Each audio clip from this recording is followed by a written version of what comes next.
मजबूरी वक्त वो भी अजीब था जब तू मेरे करीब था हो गई तू एक इस जहां में मैं जहां हूँ देख तू जरा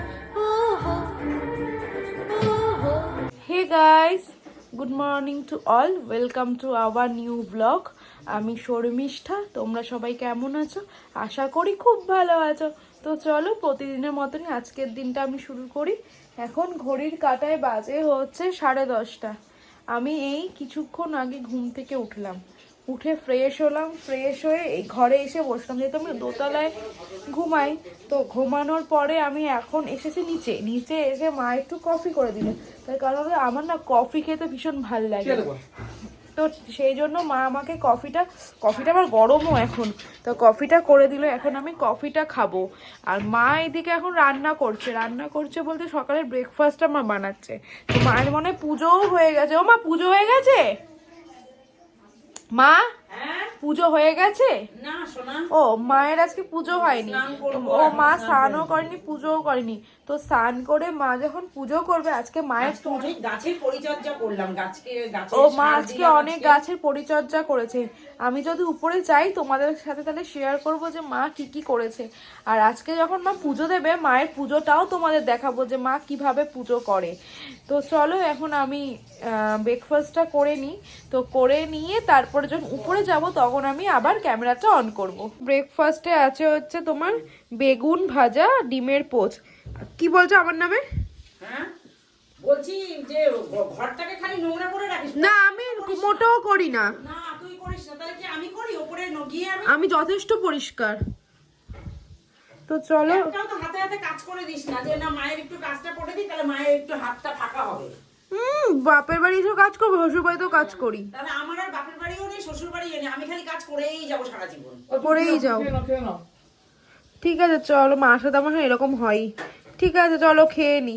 আমার স্নান হয়ে গেছে, এই আসলাম। আজকে না স্নানটা পুরোটাই মা করিয়ে দিল। মাথায় শ্যাম্পু থেকে শুরু করে গায়ে সাবান দিয়ে দেওয়া, ময়শ্চারাইজার মেখে দেওয়া, সব মা করলো। আমি মা বলে তুই তো সবসময় ওখানে করিস, দিয়ে আজকে তোকে আমি স্নান করিয়ে দিই। তো আমার হয়ে গেছে, দেখো মাথায় শ্যাম্পু দিচ্ছি বলে এটাকে খোলা হয়নি, চুলটা প্রচণ্ড ভেজা। তো আমি স্নান করেই এখন উপরে চলে এসেছি। উপরে এসে না আজকে একটু গান শুনছি, যেহেতু অনেকদিন আমি গান শুনি না। আগে আমি খুব গান শুনতাম। অ্যাকচুয়ালি দাদাও যেহেতু হাসপাতালে অ্যাডমিট, ওই জন্য না মনটাকে একটু ডাইভার্ট করার জন্য একটু গান চালিয়েছি আর একটু গানগুলো শুনছি। তাই ভাবলাম তোমাদের সাথে কথা বলি, যেহেতু আমার সব আজকে এখানে তাড়াতাড়ি হয়ে গেছে তাই। আর মা এদিকে পুজো করছে। তো চলো আমি দেখিয়ে দিই আমাদের ঠাকুরগুলো। মা এখন পুজো করছে, তোমরা দেখতেই পাচ্ছ। এই আমাদের ছোট্ট গোপাল আছে এখানে। আর এটা হচ্ছে আমাদের সিংহাসন। এখানে অনেক রকম ঠাকুর আছে এখানে বসানো। আর ওটা হচ্ছে মায়ের গুরুদেব। তো আশেপাশে সব ঠাকুরকে তোমরা চেনো। আর সাই বাবাকে আমি এনেছিলাম। এরও একটা পরে গল্প আছে, বড় হিস্ট্রি, সেটা আমি তোমাদের কখনো পরে বলবো। আর এখানে যে বৈষ্ণব দেবী, জগন্নাথ ঠাকুর, আর উপরে রাধা কৃষ্ণ আর মা লক্ষ্মী। তো মা এখন পুজো দিয়ে নিই, পুজো দিয়ে। আর হ্যাঁ, আরেকটা জিনিস তোমাদের কখনো দেখানো হয়নি, এই ফটোটা। এটা হচ্ছে আমার বউ ভাতের ফটো। এটা হচ্ছে আমার ফটোগ্রাফার দিয়েছিল আমাকে। তো মা বললো দোলন তুই এটা এখানেই রেখে যা। তো এই ফটোটা এখানে আছে। আর এখানে হচ্ছে আমার ছেলের ছবি। এই যে ছোট্ট বয়সে যখন জন্মদিন হয়েছিল তখন হচ্ছে তার ছবি।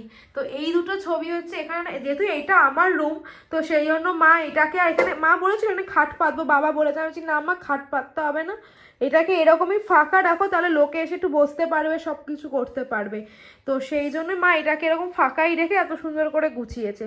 তো চলো মা পুজোটা করে নিক, আর যখন মা রান্না বসাবে তখন আমি মায়ের রান্নাটা আজকে দেখাবো।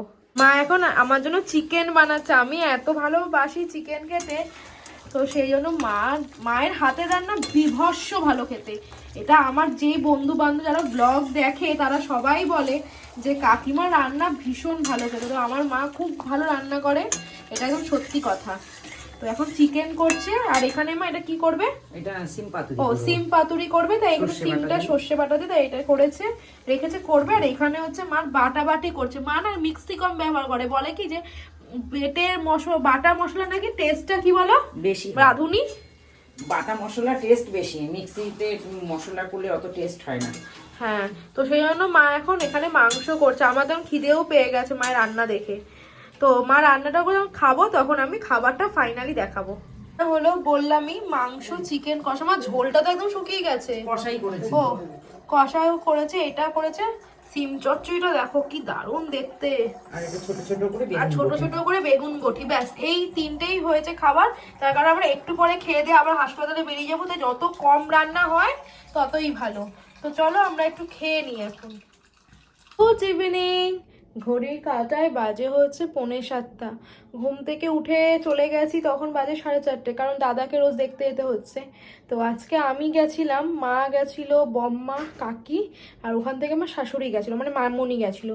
তো দেখে এসে ঘরে বাথরুমে গিয়ে ফ্রেশ হয়ে নিয়ে এবার ঘরে এসে বসলাম। মাথাটা না একটু ধরেছে। আসলে কি বলতো, আমার না ভীষণ দুপুরে শোয়ার নেশা, মানে আমি সারা রাত জেগে দেবো, কিন্তু আমি না দুপুরটা জাগতে পারি না। এবার ইদানিং কিছুদিন ধরে তোমরা জানো যে দুপুরে আমার ঘুম হচ্ছে না, তো সেই কারণে না শরীরটা না কেন অস্থির অস্থির লাগছে, মানে কিছু ভালো লাগছে না আমার। তো সেই কারণে আর কি করব বলো, যেতে তো হবেই। তো এই জন্য আমি যাচ্ছি। কালকে আর আমি যাব না, কালকে একটু রেস্ট নেবো। এখন মানে শনিবার থেকে, মানে কালকে মানে, হ্যাঁ কালকে শনিবার, মানে 8 দিন ধরে আমি প্রতিদিন হাসপাতালে বাড়ি করছি। তো সেই কারণে মা বললো তোকে কালকে আর যেতে হবে না, রেস্ট নিয়ে তুই রোববার যা। আমার মাথাটা এত নোংরা হয়েছিল না, তো দেখলে এই জন্য শ্যাম্পুটাও করে নিয়েছি, এখন একটু হালকা লাগার জন্য। মাথাটা খুব ভার ভার লাগছিল। তো মা আসুক, মা উপরে গেছে সন্ধ্যা দিতে, দিয়ে এসে একটু কফি করুক, কফিটা খাই, তাহলে মাথার এইটুকুরও না আমার ছাড়বে। তো চলো, বিছানাটা দেখছো পড়ে আছে মায়ের, বিছানাটা পরিষ্কার করব। তারপরে মা একটু বাসনগুলো মাজবে, মাকেও যদি একটু হেল্প না করে দিই। মা জানো তো কেমন আমার সাথে, দেখো একটা তো ঠিকই না, মা আর কত করবে, একটু তো আমিও করা আমার মেয়ে উচিত বলো। তো চলো আমি একটু কাজগুলো সব সেরে নিই, সেরে নিয়ে তারপরে আবার আমি কথা বলবো। ডিনার সেরে এই উপরে আসলাম, এখন বাজে হলো 11:30। আজকে অনেক তাড়াতাড়ি ডিনার করে ফেলেছি। মা হচ্ছে, মাকে বললাম মা রুটি খাবো, তো রুটি আর দুপুরে একটু চিকেন ছিল, সেই চিকেনটা দিয়েই খেয়ে নিয়েছি। তাই আর ডিনারটা তোমাদের আর দেখালাম না, যেহেতু দুপুরের এক খাবার কি আর দেখাবো। তো খেয়ে দিয়ে আমি উপরে চলে এসেছি।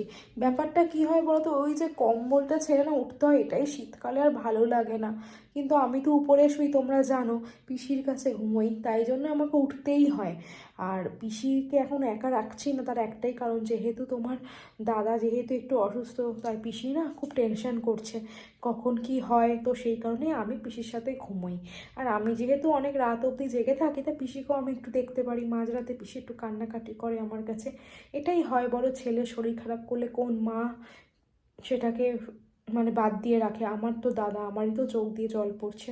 বাড়ির সবারই তোমরা জানো মন মেজাজ খুব একটা ভালো না, কিন্তু কি আর করা যাবে বলো। আস্তে আস্তে তোমরা সবাই ভগবানের কাছে প্রে করো, যাতে আমার দাদা খুব তাড়াতাড়ি সুস্থ হয়ে যায়, যাতে আবার সে আগের মতন নিজের লাইফস্টাইলটা কাটাতে পারে। তো সেটাই এখন চাওয়া, যে কবে ছুটি হয় না হয় সেটা আমি কালকে ডক্টরের সাথে কথা বলবো। সকালের দিকে মনে হয় একবার যেতে পারি, যদি যাই তোমরা তো সেটা জানতেই পারবে। তো চলো, ব্লগটা আজকে আমি এখানে এন্ড করছি। আজকে ব্লগে দেখানোর মতনও কিছু নেই, বলার মতনও কিছু নেই। ততক্ষণে তোমরা সুস্থ থেকো, ভালো থেকো, কালকে দেখা হচ্ছে নতুন একটা ব্লগের সাথে। আজকের ব্লগটা যদি কিছু ভালো লেগে থাকে তাহলে please like, comment, share and subscribe করতে ভুলো না। Good night, tata.